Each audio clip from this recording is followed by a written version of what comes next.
Bismillahirrahmanirrahim. Alhamdulillahi rabbil alamin. Hamdan katsiran tayyiban mubarakan fih kama yuhibbu rabbuna wa yardah. Salatu wassalam ala nabiyyina Muhammadin wa ala alihi wa sahbihi ajma'in, amma ba'du. Kembali kita membaca kitab At-Tabarruku Al-Mashru'u wal Mamnu'u karya Syekh Muhammad Shafwat Nuruddin rahimahullahu taala. Halaman 58. Hadis yang ke-6. Hadithu Ummi Atiyah inda Syaikhaini fi takfin ibnatin Nabi sallallahu alaihi wasallam. Hadis dari Ummu Atiyah yang diriwayatkan oleh Syaikhain, maksudnya diriwayatkan oleh Al-Bukhari dan Muslim, yang membahas tentang dikafankannya putri dari Nabi sallallahu alaihi wasallam ketika meninggal. Yaitu yang dimaksud di sini adalah Zainab bintu Rasulullah sallallahu alaihi wasallam. Nah, maka ketika Zainab dikafankan, lamma a'tahum izarahu. Ketika itu Nabi sallallahu alaihi wasallam memberikan para pengurus jenazahnya, Rasul memberikan izar, memberikan sehelai kain. Yaitu kain beliau, kain yang biasa beliau gunakan. Waqala, dan Nabi bersabda, "Ash'irnaha iyyaha." Pakaikanlah kain ini sebagai kain kafan untuk dia. Hadisnya sahih tadi, riwayat Bukhari Muslim. Maka di sini Nabi SAW memberikan kain yang biasa beliau pakai menjadi kain yang beliau pilih untuk mengkafani putrinya. Kenapa demikian? Karena kain yang beliau gunakan tentunya lebih berkah, mengandung keberkahan dari jasad beliau. Maka juga hadis tentang bertabarruk, ngalap berkah dari jasad atau dari asar Nabi sallallahu alaihi wasallam. Hadis yang ke-7, hadis Abi Ayyub Al-Ansari. Hadis dari Abu Ayyub Al-Ansari radhiyallahu anhu. Inda Muslimin, dalam riwayat Muslim. Fi tatabbu'ihi mawdi'a asabi'in Nabi sallallahu alaihi wasallam fil ina'i ba'da aklihi minhu. Yaitu ketika Abu Ayyub Al-Ansari mencari-cari di mana tempat jari jemari Nabi sallallahu alaihi wasallam yang ada di bejana. Al-ina artinya tempat atau wadah untuk makanan atau untuk minuman, yang sering diterjemahkan dengan bejana. Ya, maka bejana yang digunakan oleh Nabi sallallahu alaihi wasallam setelah Nabi sallallahu alaihi wasallam selesai makan, dicari-cari oleh Abu Ayyub Al-Ansari di mana letak jari jemari yang memegang wadah tersebut. Disebutkan di dalam hadis tersebut, fakana yasna'u lin-nabi sallallahu alaihi wasallam ta'aman. Pernah suatu kala Abu Ayyub Al-Ansari membuatkan makanan untuk Nabi sallallahu alaihi wasallam. Fa idza ji'a bihi ilaihi sa'ala an mawdi'i asabi'ihi. Ketika wadahnya dikembalikan kepada Abu Ayyub, karena Nabi sudah selesai makan, wadah makannya dikembalikan kepada Abu Ayyub. Kemudian Abu Ayyub sa'ala an mawdi'i asabi'ihi, bertanya tentang di mana letak jari jemari Nabi SAW memegang wadah-wadah tersebut. Fayatatabba'u mawdi'a asabi'ihi.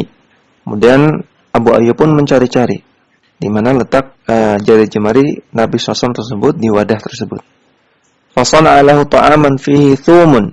Falamma rudda ilaihi sa'ala an mawdi'i asabi'in Nabi sallallahu alaihi wasallam. Dan Abu Ayyub juga pernah membuatkan makanan untuk Nabi SAW yang terbuat dari bawang putih. Kemudian ketika wadahnya dikembalikan kepada Abu Ayyub pun bertanya-tanya di mana letak jari jemari Nabi SAW ketika memegang wadah tersebut. Hadisnya sahih, riwayat Muslim.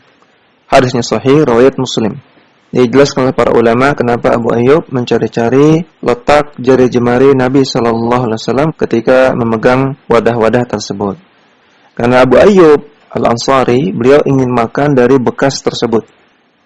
Jadi di tempat Nabi SAW memegang piring tersebut, diletakkan makanan oleh Abu Ayyub, kemudian Abu Ayyub makan makanan tersebut. Dalam rangka apa? Dalam rangka untuk ngalap berkah dari asar Nabi SAW. Dan sekali lagi, ini khusus dilakukan kepada Nabi SAW. Tidak dilakukan kepada yang lain, hatta kepada para sahabat. Tidak ada para sahabat yang diperlakukan seperti ini. Tidak ada sahabat Nabi atau di antara tabi'in yang ngalap berkah dari bekas makan para sahabat. Tidak ada. Jadi ini khusus bagi Nabi sallallahu alaihi wasallam.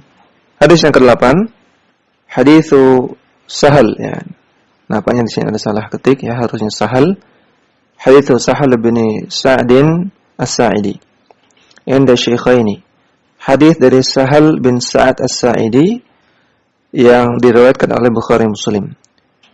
Fi qauli Ibnu Abbas lamma ista'dzanahu ayu'tiya asyakhan an yasarihi al-ina'a ba'da ma syariba minhu, yaitu perkataan Ibnu Abbas ketika Nabi sallallahu alaihi wasallam meminta izin kepada beliau untuk memberikan al-ina, memberikan bejana yang berisi air kepada asyakhan, kepada orang-orang tua yang ada di sisi kiri Nabi sallallahu alaihi wasallam.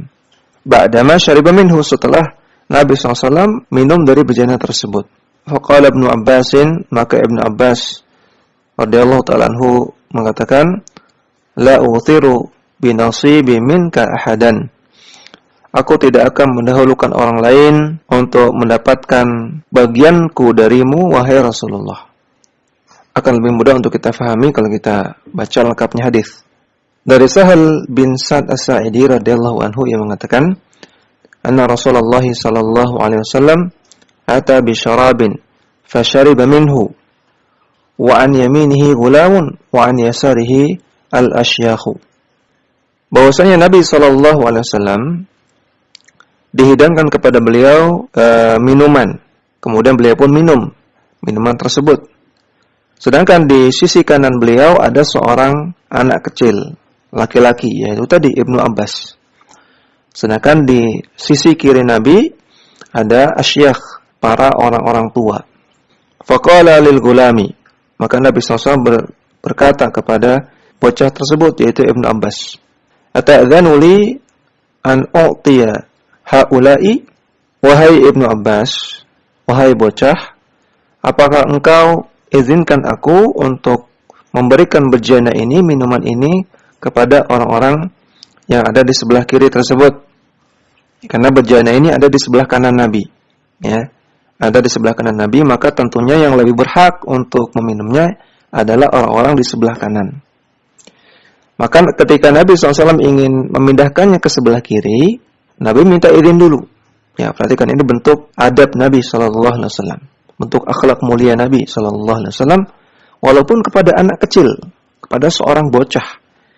Ibnu Abbas radhiyallahu ta'ala anhu yang ketika itu masih kecil. Jadi tetap beliau memperhatikan hak-haknya walaupun anak kecil. Bejana yang ada di sebelah kanan ketika ingin dipindahkan ke sebelah kiri, maka minta izin dulu kepada orang-orang yang di sebelah kanan, walaupun dia anak kecil.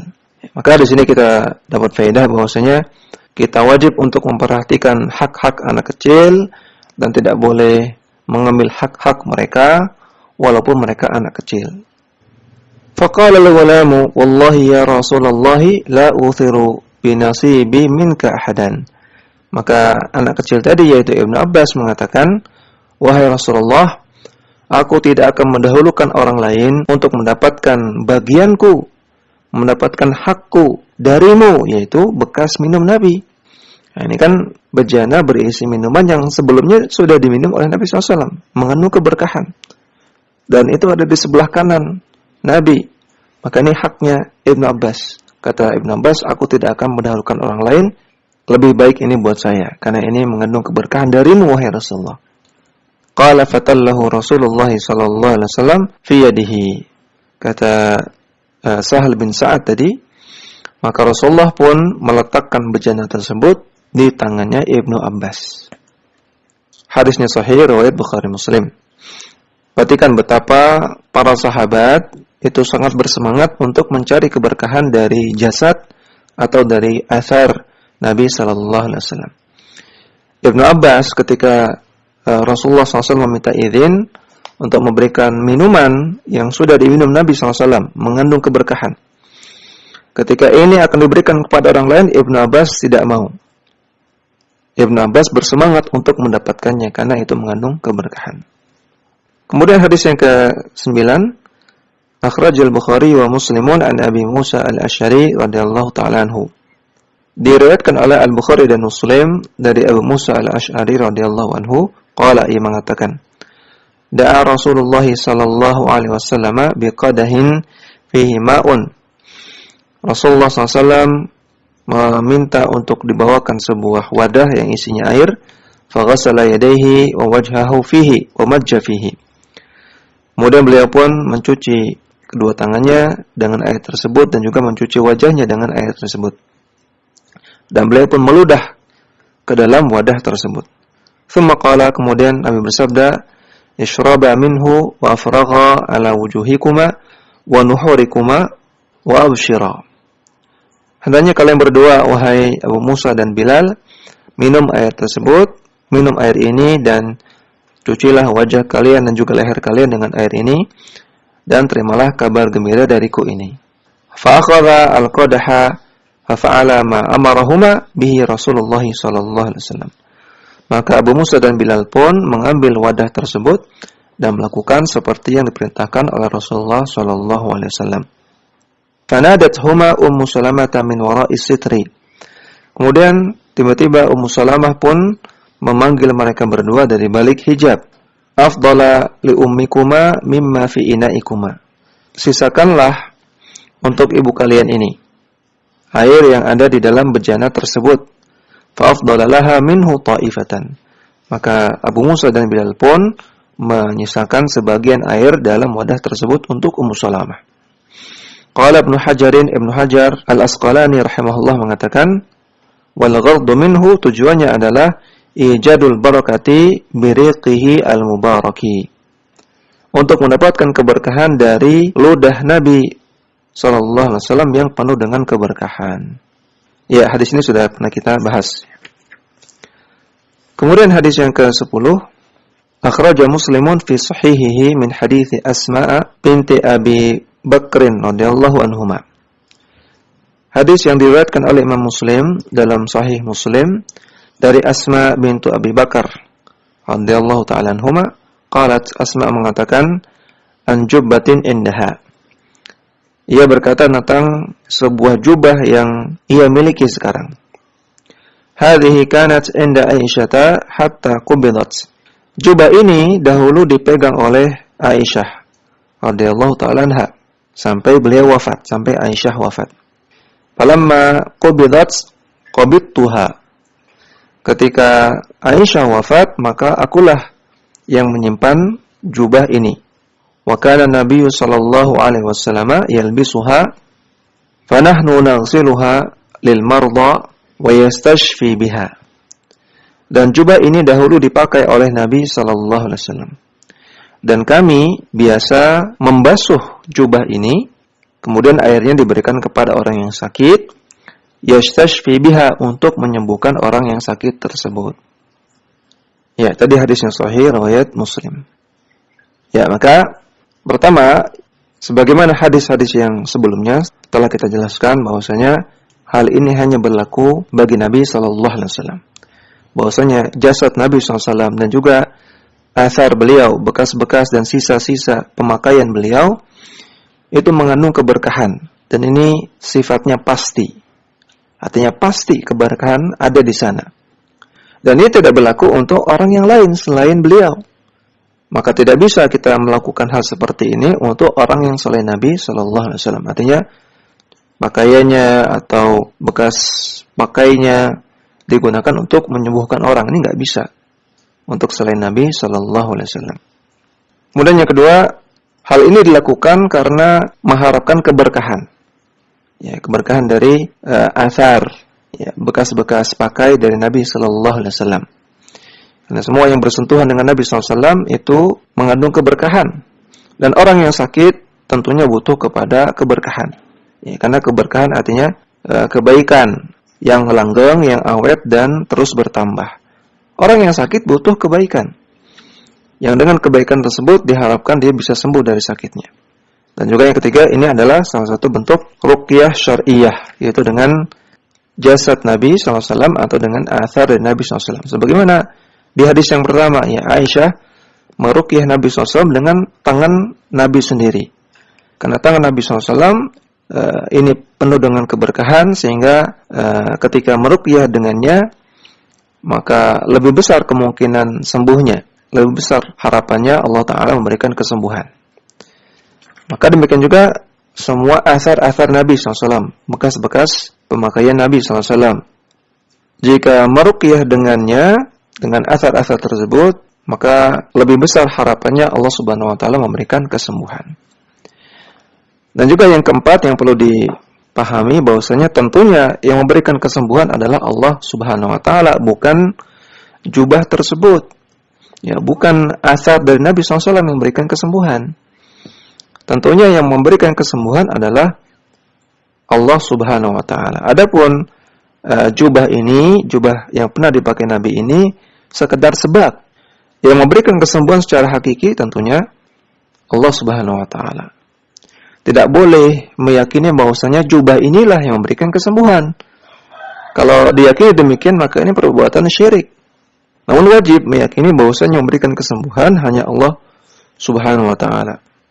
Sebagaimana Rasulullah SAW juga sebutkan dalam sebuah doa, Nabi sebutkan, "Adhibil ba'sa, Rabban nas, ishfi anta syafi, la shifaa illa shifauka, shifaan la yughadiru saqaman."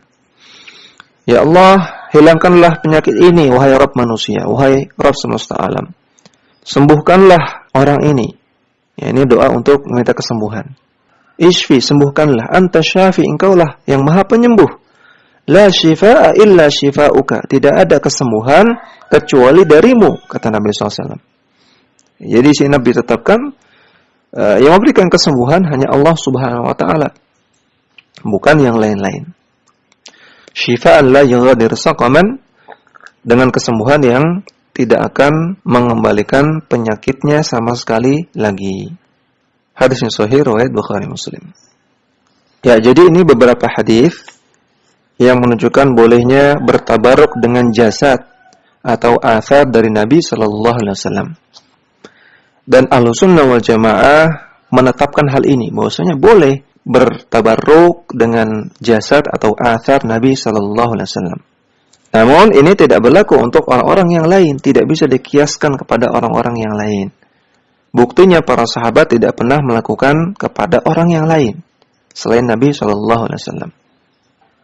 Adapun jika dilakukan kepada orang-orang yang lain, maka ini adalah kebid'ahan, bahkan bisa menjerumuskan ke dalam kesyirikan. Kemudian kita masuk pada bab yang baru, halaman 60. Barakatus salihina, keberkahan dari orang-orang saleh. Yaqulu Ibnu Taimiyah fil Fatawa, ma mulakhasuhu. Syekhul Islam Ibnu Taimiyah beliau mengatakan dalam kitab beliau Al-Fatawa, yang ringkasnya adalah sebagai berikut. Amma qaulul qaili nahnu fi barakati fulanin. Adapun perkataan sebagian orang yang mereka mengatakan kami mendapatkan keberkahan dari si fulan. Fa hadzal kalamu sahihun bi'tibarin, batilun bi'tibarin. Maka perkataan seperti ini bisa jadi benar maknanya dan bisa jadi juga batil maknanya. Amma sahihu, adapun makna yang benar, fa yurada annahu hadana wa 'allamana wa amarna bil ma'rufi wa nahana 'anil munkari. Kalau maksud dari perkataan tersebut adalah bahwasanya si fulan telah memberikan hidayah kepada kami, telah mengajarkan kami kebaikan, telah memerintahkan kami kepada yang ma'ruf dan melarang kami dari kemungkaran. Fahasala lana al-khairu bittiba'ihi wa ta'atihi. Maka karena sebab itu semua, karena telah diajari agama, karena diajari kebaikan, karena ditunjukkan kepada kebaikan, maka fahasala lana al-khairu. Kami pun mendapatkan kebaikan dengan mengikuti petunjuk dari si fulan tersebut dan karena menaati perkataan si fulan tersebut. Ya, maka kalau ini maknanya, ini benar. Kami mendapatkan keberkahan dari si fulan. Maksudnya, si fulan ini mengajarkan kami ilmu agama, mengajarkan Al-Quran dan As-Sunnah, mengajarkan sunnah Nabi, mengajarkan akidah yang benar, sehingga kami mendapatkan kebaikan. Nah, kalau ini, maka benar bahwasanya si fulan memberikan keberkahan. Wa aidan, atau makna yang lain, bi barakati du'aihi wa salahihi dafa'allahu asyarra wa hasala ar-rizqu wan nasru. Karena keberkahan dari doa si fulan dan juga karena keberkahan dari kesalehan si fulan, maka Allah pun mencegah keburukan pada kami dan Allah Ta'ala memberikan rizki dan pertolongan kepada kami. Nah, maka ini juga makna kedua yang benar, yaitu bahwasanya karena keberkahan doa si fulan berdoa kepada Allah Subhanahu wa Ta'ala agar memberikan kami kebaikan, mencegah dari kami keburukan. Dan ternyata doa si fulan dikabulkan oleh Allah Subhanahu wa Ta'ala. Berarti si fulan memberikan keberkahan kepada kami. Ya, maka ini makna yang benar kalau maknanya seperti itu.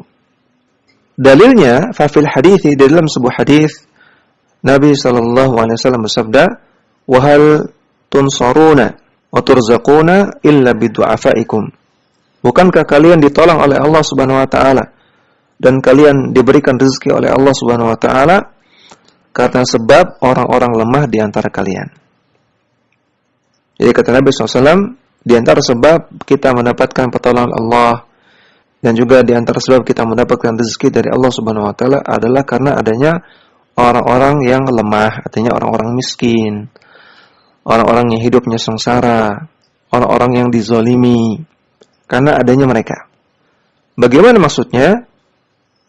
Maksudnya bidu'aihim wa salatihim wa ikhlasihim. Itu karena doa mereka, karena doanya orang-orang yang lemah, karena salatnya orang-orang yang lemah, dan karena keikhlasan orang-orang yang lemah tersebut.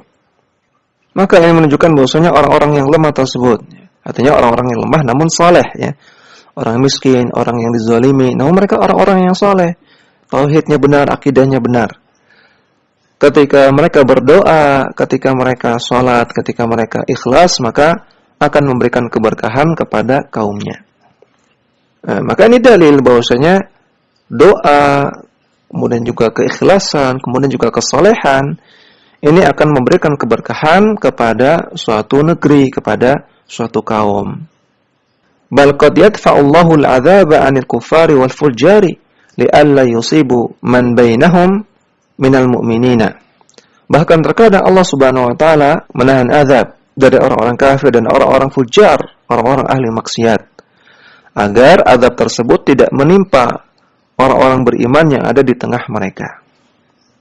Artinya asalnya orang-orang kafir, orang-orang ahli maksiat yang ada di sebuah negeri itu berhak untuk mendapatkan hukuman dari Allah Subhanahu wa Ta'ala, azab dari Allah Subhanahu wa Ta'ala. Namun karena masih ada orang-orang beriman, orang-orang saleh di tengah mereka, maka Allah pun tidak jadi mengadab mereka. Qaulihi ta'ala, berdasarkan firman Allah Ta'ala, "Lau tazayyalu la'adzabna alladhina kafaru minhum 'adzaban alima." Andaikan kalian tidak tazayyalu, tidak bercampur antara orang beriman dengan orang kafir dan orang-orang fujar. Andaikan tidak demikian, sungguh kami akan mengazab orang-orang yang kafir di antara mereka dengan azab yang pedih. Dan surat Al-Fatih ayat 25. Ya, maka adanya orang-orang yang beriman. Orang beriman artinya orang yang akidahnya benar, yang imannya benar, yang tauhidnya benar, orang-orang soleh yang berada di atas sunnah Nabi SAW. Andaikan tidak ada mereka di tengah-tengah masyarakat yang rusak, maka tentunya Allah akan mengazab masyarakat tersebut. Allah akan menjatuhkan hukuman kepada mereka. Waliyadzubillah. Wa kadzalika qaulun Nabi SAW. Demikian juga sebagaimana dalam sabda Nabi SAW, "Laula ma fil buyuti minan nisa'i wad-darari la amartu bis-salati fatuqam." Andaikan bukan karena adanya para wanita dan anak-anak kecil di rumah-rumah, sungguh aku akan memerintahkan orang untuk mendirikan salat berjamaah, maksudnya salat berjamaah di masjid. Thumma antaliqu ma'i birijalin ma'hum hazmun min hatabin. Kemudian aku akan pergi bersama beberapa orang laki-laki yang setiap mereka membawa seikat kayu bakar. Ila qaumin la yashhaduna as-salata ma'ana. Untuk menuju kepada orang-orang yang tidak menghadiri salat berjamaah bersama kami di masjid. fa uharriku alaihim buyutahum, kemudian aku bakar rumah-rumah mereka. Ya, hadisnya sahih riwayat Bukhari Muslim. Maka hadis ini menunjukkan tentang wajibnya bagi laki-laki untuk sholat di masjid secara berjamaah. Hukumnya wajib. Karena Nabi SAW tidak mungkin berniat untuk membakar rumah-rumah orang yang tidak datang ke masjid untuk sholat berjamaah. Andaikan sholat berjamaah itu hukumnya sunnah saja. Ya, kalau sunnah berarti tidak dilakukan, tidak apa-apa dan tidak berhak dihukum. Dan di sini Nabi SAW ingin menghukum orang yang tidak datang sholat berjamaah ke masjid, menunjukkan bahwasanya hal ini hukumnya wajib. Namun tidak Nabi lakukan karena di rumah-rumah ada para wanita dan anak-anak kecil. Dan hadis ini juga menunjukkan bahwasanya wanita dan anak-anak ini membawa keberkahan. Dan juga hadis ini menunjukkan bahwasanya wanita ketika mereka berdiam di rumah, mereka tetap di rumah, tidak banyak keluar-keluar, ya, tidak sering keluyuran keluar rumah, maka membawa keberkahan. Kenapa demikian? Karena diamnya para wanita di rumah adalah amalan soleh. Allah Subhanahu wa taala katakan, "Waqarna fi buyutikunna wa la tabarrajna tabarrajal jahiliyatil ula." Hendaknya kalian para wanita tetaplah di rumah-rumah kalian, betah-betahlah di rumah. Dan janganlah kalian bertabarruj sebagaimana wanita-wanita jahiliyah bertabarruj. Ya, maka diam di rumah adalah amalan soleh. Karena ini amalan soleh, maka menghasilkan keberkahan.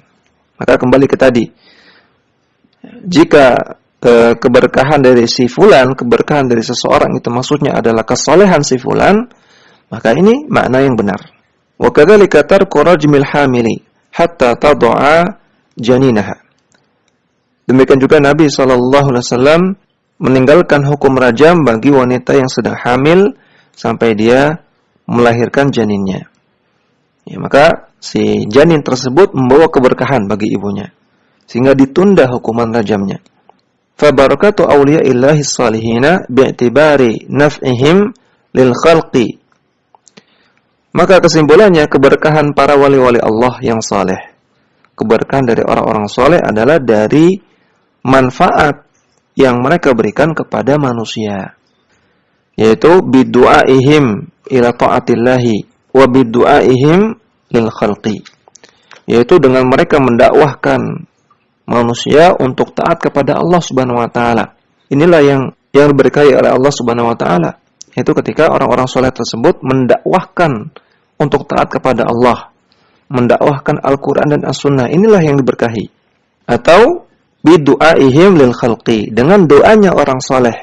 Ya, tadi doa yang pertama, doa artinya dakwah. Sedangkan doa yang kedua artinya doa. Wa bima yanzilullahu minar rahmati wa yadfa'u minal adzabi bisababihim haqqun mawjudun.